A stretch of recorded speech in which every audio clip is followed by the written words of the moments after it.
Alright, what's up guys? Welcome back to the channel. Today we are going to be working on, well, I guess you kind of already saw it.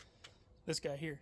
2014 Tesla Model S P85 Plus Edition. We got to pull the LDU, large drive unit, on it and get basically all the coolant and rust that has accumulated in it, because these have a common issue where coolant leaks into them and rusts out the stator and the rotor. God, that sun is bright. But yeah, pull this all apart, get it cleaned up, get my buddy back on the road. Let's get to it.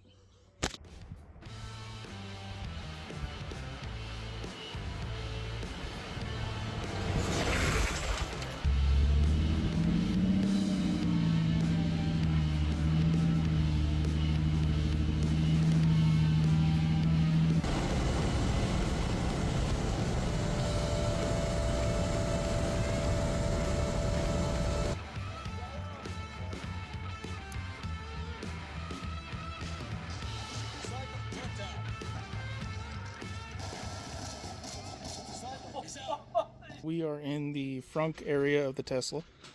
My buddy's already started on a lot of this. So, first thing you do before anything else, there's this high voltage safety loop here. This is for if the vehicle catches fire or whatever. This disconnects your high voltage. So if this does catch fire, a fireman can cut this loop and hopefully cut power to everything. Down here is your 12-volt battery. This is on the left side of the vehicle under this cowling. Here's your negative terminal, I believe. Yeah, negative terminal. So you'll disconnect this as well. And then inside, he's already dug into this, so it's, relatively easy. These side panels that cover this area here, those just pop out with this clip up here. You can wrap something around it, pull down and yank, and it'll pull that out. The bottom seat is just held in with these clips here, those two. Bunch of bolts around, that's fine. Now, the part that is troubling is this cover here. This goes and covers up the batteries, or in between the chargers. So that's a charger on that side, that there, and that. Those are both chargers. This covers up all the electronics in here. This is high voltage in here, so you do want to be careful with dealing with all this. Try and keep yourself isolated from the connections. Don't touch anything, don't cross anything. But these are the two leads that go straight to the motor. And just a bunch of bolts and everything in here. This cage that you see, this black cage here, this is the support for the seat. And you just, pull everything out. Alright, and a little more context on these. There are 8 of these bolts around here. They are an 11 mil. So you've got 2 in the front, one here, one there, and then you've got a bunch that connect into the back of the vehicle along this bar. They're on the seatbelt connections. And then these 4 nuts and 2 bolts, they hold that cover plate on. And then there's also 2 that hold the cable on. So once you get that all out, you should be good to go.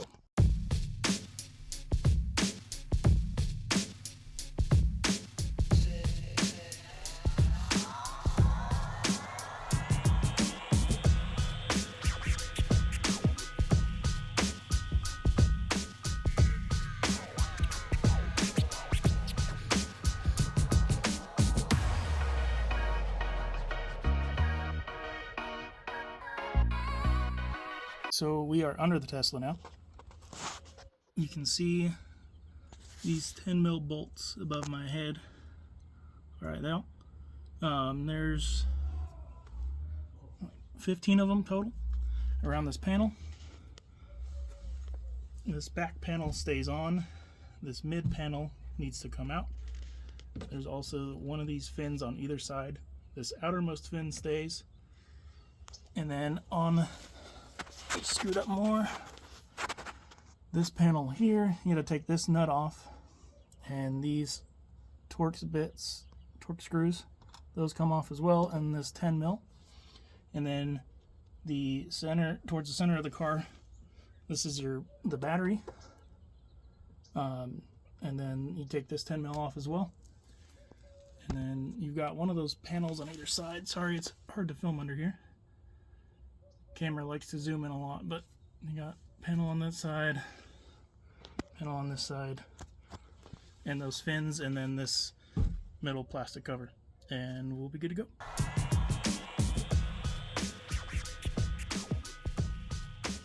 Alright, now that we've got that panel off, we've got 4 connectors.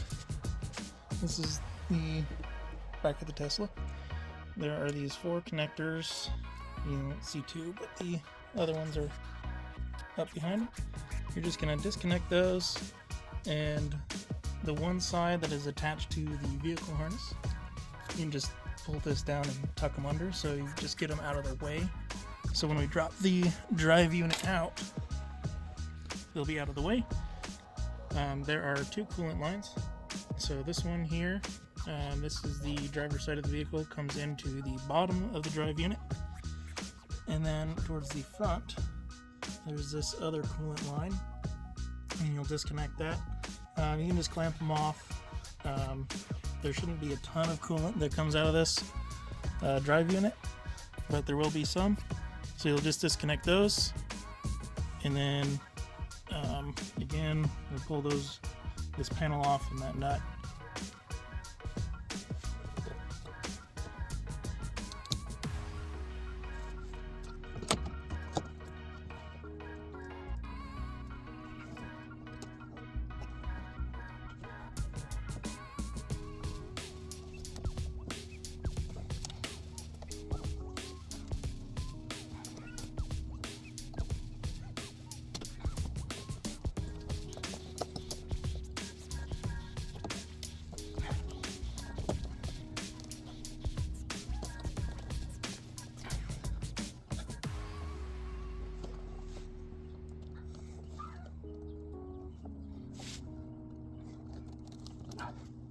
These things are not easy to come off.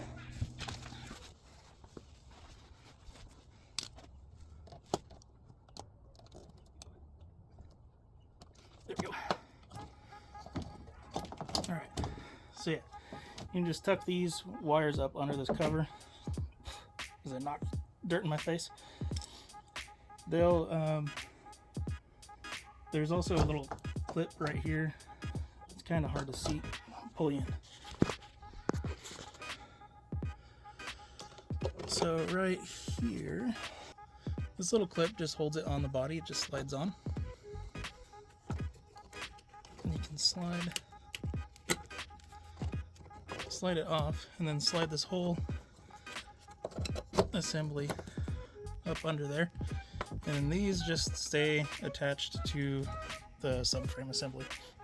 You've got 2 more here. The connector that is above this one, it also has a secondary clip in it, so you gotta pop that off. These little red locking tab clips. That one's a pain in the butt. So yeah, we'll see how that one goes. See that little red clip?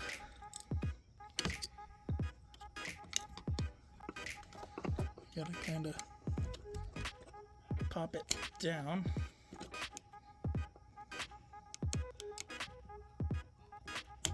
Like that. Nice. Now, actually get this off.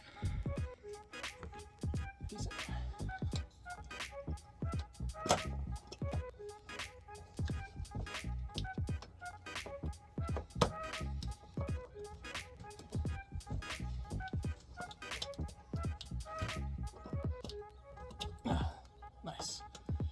Alright, and then for this connector, you just gotta lift the little tab on top. Lift it up. slide it out. That one comes out pretty easy.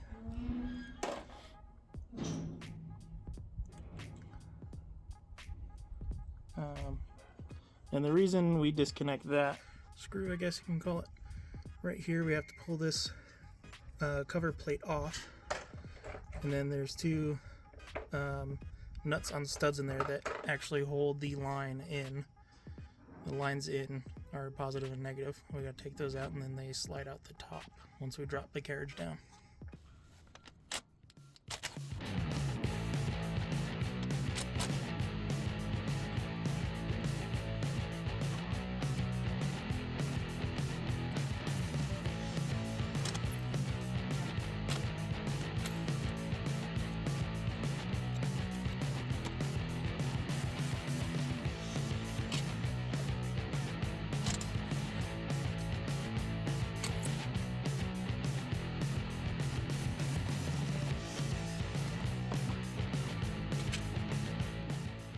Alright, so we got all those plates off. Now we got to pull the tires off. Let's go. Actually, I lied. Not pulling the tires off. We got to do the cooling lines. These guys. Right here. So, we just got to get something to clamp these lines. And then we'll pop them off, drain the coolant out, and we'll be set. I think you can see this line here. We'll just clamp on it.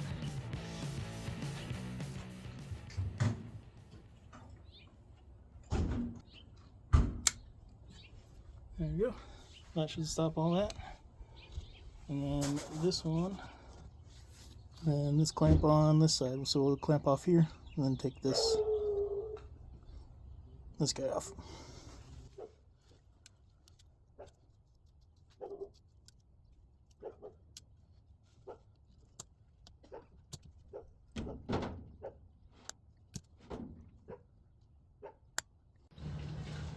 Alright, yep, we'll pull this line off.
For this line,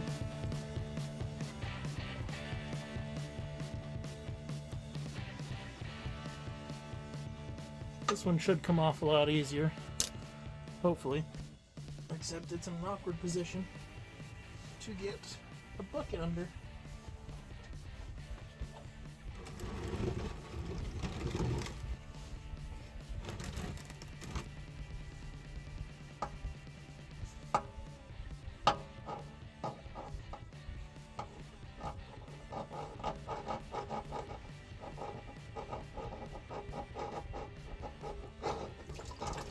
There we go. So much easier than the other side. Alright, so we've got the tire off.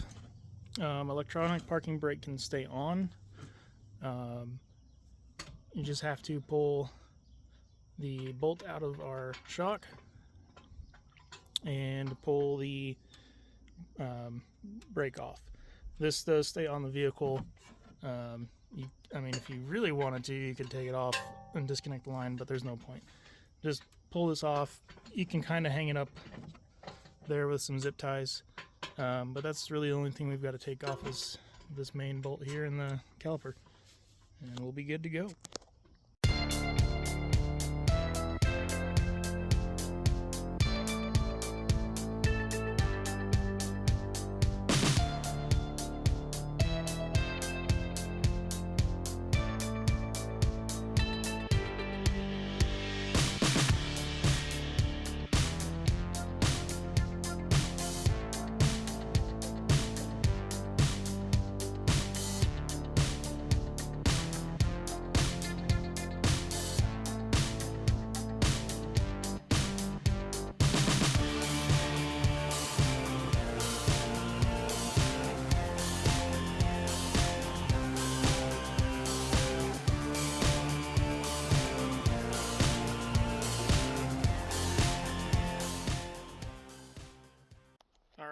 The rear subframe dropped down. We're about, I don't know, 3 inches lower than our shocks. It gives us access to everything we need in here. Got to disconnect this grounding strap and these positive and negative lines, which we disconnect from down in here. So this is a number 4 Allen. Take this plate off. There's 2 bolts in there that can hold the camera good. Pull those bolts out and the lines can pop out from up here. They normally are corroded. We've been in here before, so these should just pop out this time around. So we'll get those popped out and come back with hopefully some good news.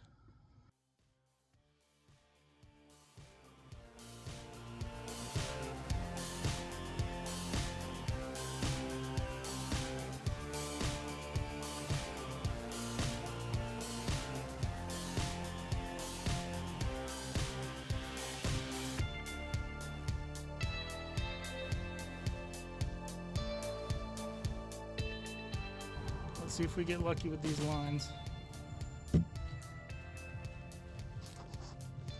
Hey! Yeah. Oh my gosh.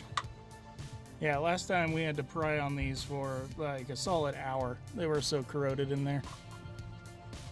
So, just gotta pull them up.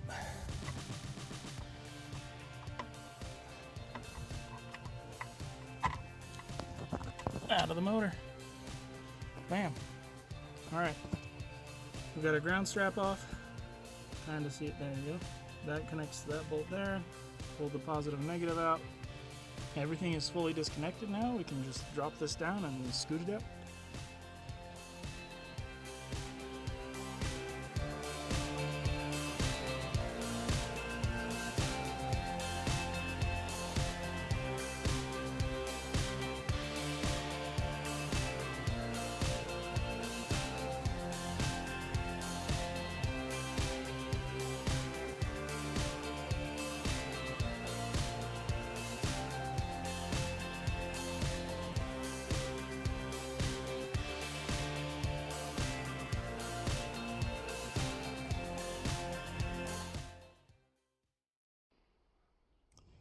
Alright, so last time you saw this, the motor was still in here. But unfortunately I had to leave for the day, so my buddy continued on this project and he pulled the motor out. Split the housing, took the converter out, or inverter. There's the inverter cover, so that slides over this guy. And that's normally attached on this part of the housing. Coolant flows in through these and cools down the center of this thing, and that's actually a really nice machining job. Good job, Tesla. Other than, you know, the coolant leak that bricked this in the first place, so yeah. But he's got that pulled apart. Well, there's parts everywhere. It's kind of a nightmare to pull this thing apart. Here's your rotor. You can see some of the rust build up on that. But the stator and gearing, he had soaking in a simple green bath overnight. Not the top part. We stopped about right here on the housing just to soak it. Bring you up inside. Probably can't see a whole lot in there, but the coolant, the glycol goes in there, crystallizes and shorts this thing out. And this thing has to run anywhere from 100 to 4 mega ohms. And this, you can test it on these points here. This is the power to the motor itself. But this thing tested at 0.1 or 0.01 mega ohms. So yeah, kind of shot. So we're hoping to get it fixed. Alright guys, so that's a wrap on the Tesla recovery. Part 1. Part 2's coming. There's a lot of stuff that we're working on trying to get that engine salvaged. There's a lot of rust that was in the windings of that motor, so we're trying to get some stuff to get it out and hopefully pop those ohms back up where it needs to be. Next video is probably going to be working on the wife's car, Honda Accord, just oil change and valve cover gasket. But, got to do those things, keep things running. More Humvee stuff coming soon. So don't worry, that is coming. It's an expensive build, so we got to keep some cash flow coming somehow. But yeah, if you liked today's video, you want to see part 2, like, subscribe, do the thing in the comments, all that stuff. I'll catch you next time. Peace.